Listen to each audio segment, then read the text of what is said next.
کل میں نے ایک بات کہی تھی چند مجلس میں پہلے کہ کچھ چیزیں مرد کے لیے باعث فخر ہیں، شان، مرد کی شان ہے، اور وہی صفات اگر عورت میں آ جائیں تو مذموم ہیں۔ آج کل فیمنزم کا بہت بڑا رجحان ہے، اور ہماری بچیوں کے ذہنوں میں جو پڑھتی ہیں یونیورسٹی میں، سوشل میڈیا استعمال کرتی ہیں کئی چیزیں، مثلا یہ مشہور باتیں ہیں کہ مرد کا سخی ہونا اچھا ہے، عورت کا کنجوس ہونا اچھا ہے۔ شادی شدہ کی بات ہو رہی ہے، وہ اپنے مرد کے مال کی حفاظت کرے، اگر وہاں پہ سخاوت کرنے لگے گی اس کا مرد کیا ہو جائے گا؟ فقیر ہو جائے گا۔ یا ایک آیت آپ نے قرآن کی سنی ہوئی ہے، یا اکثر ہم بولا بھی کرتے ہیں اپنے بچوں کو کہ جلدی نہ کیا کرو، جلدی کس کا کام ہے؟ شیطان کا کام ہے۔ اب کیا ہر کام میں جلدی نہ کیا کرے؟ کہیں کہیں پر لفظ سارعو بھی ہے کہ جہاں خیر دیکھو اس راہ میں کیا کرو؟ جلدی کرو۔ کون سی جلدی؟ شیطانی کام ہے۔ فرماتے ہیں ہر وہ کام جو وداؤٹ پلاننگ ہو اس میں جلدی کرنا شیطان کا کام ہے۔ یعنی آپ نے کوئی پلاننگ نہیں کی، بن سوچے آپ کوئی قدم اٹھا رہے ہیں، اس میں جلدی کرنا شیطان کا کام ہے۔ لیکن وقت اذان ہوا، اللہ کی آواز آئی، حی علی الصلاۃ، حی علی الفلاح، اب یہاں پہ کہنے جلدی کرنا شیطان کا کام ہے۔ نہیں، یہاں پہ کوئی تمہیں پلاننگ کرنی نہیں ہے، پہلے سے ایک چیز طے ہے، اس میں آپ جا سکتے ہو۔ دوسری صفت میں نے بتائی ہے 3 سال پہلے اسلام آباد میں کئی بیچاری خواتین نے اس پہ اعتراض کیا۔ ایک واقعہ ہائی وے پہ ہوا تھا کسی بیچاری خاتون کے ساتھ، اور اس کے ساتھ زیادتی کی گئی، تو میں نے کہا کہ معصومین کا فرمان ہے کہ اگر مرد بزدل ہو، یہ مرد کے لیے صفت مذموم ہے، لیکن عورت کے اندر جو ڈر کی صفت ہے یہ صفت ممدوح صفت ہے، اچھی صفت ہے۔ پھر مثال بھی ہم نے دی تھی، جہاں عقل اور شرع، دیکھیے ویسٹرن سوسائٹی اور آپ جو اسلامی سوسائٹی ہے اس میں کلیش پایا جاتا ہے۔ ہمارے ایک دوست سے کینیڈا کے کہنے لگے کہ مولانا پرنسپل نے مجھے آفس میں بلایا اور کہنے لگی کہ آپ کی جو بیٹی ہے مجھے لگتی ہے بیمار ہے۔ میں نے کہا نہیں میری بیٹی تو ٹھیک ہے۔ کہا نہیں مجھے لگتا ہے ڈپریشن میں ہے۔ کہا نہیں میری بیٹی بالکل ٹھیک ہے۔ کہا آپ کو ایسا کیوں لگتا ہے؟ کہا کیونکہ جب یہ کلاس میں بیٹھتی ہے تو جو کلاس میں لڑکے ہیں ان کے ساتھ کنیکشن نہیں بنا پاتی، ان کے ساتھ بات چیت نہیں کرتی۔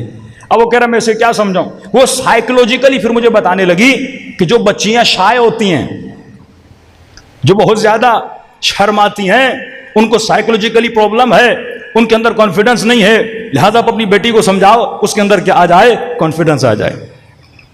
شرمانا صفت مذموم ہے، لیکن کہاں پر؟ عورت کے لیے ڈر صفت ممدوح ہے، لیکن کہاں پر؟ 2 لفظ اپنے ذہن میں یاد رکھ لیجئے، عقل اور شرع۔ اگر عقل عورت کو منع کرے کہ مثلا تو رات کے 2 بجے نیو رضویہ سے نکل کر صدر نہ جا، عقل منع کرے گا نا کہ عورت ہے رات میں جاؤ گی نقصان ہو جائے گا۔ شرع بھی منع کرتی ہے کہ عورت رات کے اندھیرے میں اکیلی کہیں پہ نہ نکلے، جب بھی نکلتی اپنے محرم کے ساتھ یا مرد کے ساتھ نکلے۔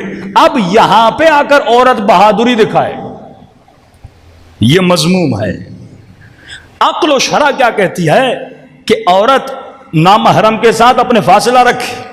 عقل شرع کیا کہتی ہے کہ نامحرم کی آنکھوں میں آنکھیں ملا کے بات نہ کی جائے، یہ حکم شرع ہے اور حکم عقل بھی یہی ہے۔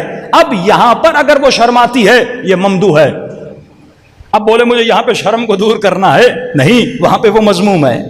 کہاں پہ شرم بری چیز ہے؟ مثلا کوئی دین کا کام ہے، کسی کی تبلیغ کرنی ہے، مثلا ایک بندہ وضو غلط کر رہا ہے، اب مجھے شرم آ رہی ہے اسے بتانے میں کہ قبلہ آپ کا وضو غلط ہے۔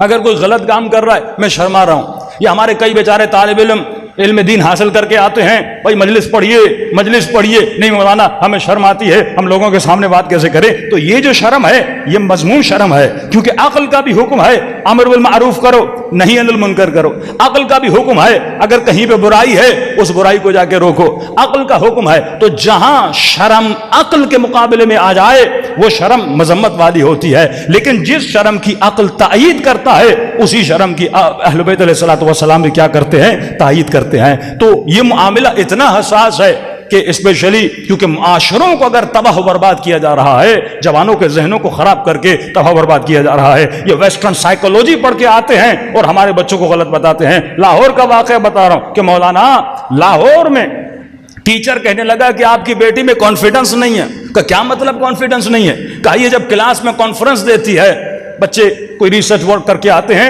اور کلاس میں آ کے اس کو پیش کرتے ہیں، کہ جب یہ بات کرتی ہے تو لوگوں کے ساتھ آئی کانٹیکٹ نہیں بناتی۔ کہتا میں نے بیٹی سے پوچھا کہتی نہیں بابا میں بناتی ہوں، ایک طرف لڑکیاں ہوتی ہیں ان سے آئی کانٹیکٹ بناتی ہوں، لیکن اسلام نے منع کیا ہے کہ مرد کی آنکھوں میں آنکھیں ڈال کے نہ دیکھا جائے، وہاں پہ میں اپنے سر کو جھکاتی ہوں۔ تو اس نے کہا اے بدبخت تو کیسا مسلمان ہے، حکم رسول ہے کہ محرم و نامحرم کے درمیان کیا ہونا چاہیے، فاصلہ ہونا چاہیے۔ اسی کراچی میں ایک وقت تھا جب میں کسی انگلش سینٹر میں پڑھتا تھا، تو اس میں ٹیچر مجھے بولنے لگا، جو آرمی کا ریٹائرڈ آفیسر تھا، انگلش پڑھاتا تھا، تو وہ زبردستی لڑکوں کو لڑکی کے ساتھ بٹھاتا تھا کہ تمہارے اندر کانفیڈنس نہیں ہے۔ یہ کون سی سوچ ہے؟ یہ ویسٹرن سوچ ہے۔ تو جب تک تمہارے وجود میں صفت تسلیم پیدا نہیں ہوتی، یہ نہ دیکھو دنیا کیا کہہ رہی ہے، یہ دیکھو تمہارا نبی کیا کہہ رہا ہے۔ تو فرمایا آخری زمانے میں دین کپڑا بن جائے گا کہ مجھے یہ پسند ہے، مجھے یہ پسند نہیں ہے۔ نہ تو اپنی مرضی سے کپڑے پہن سکتا ہے، نہ تو اپنی مرضی سے شادی کر سکتا ہے، نہ تو اپنی مرضی سے کھانا کھا سکتا ہے۔ ہاں اختیار تیرا ہے، لیکن دیکھ کر کھاؤ کہ حلال کھا رہے ہو یا حرام کھا رہے ہو۔ لباس پہنو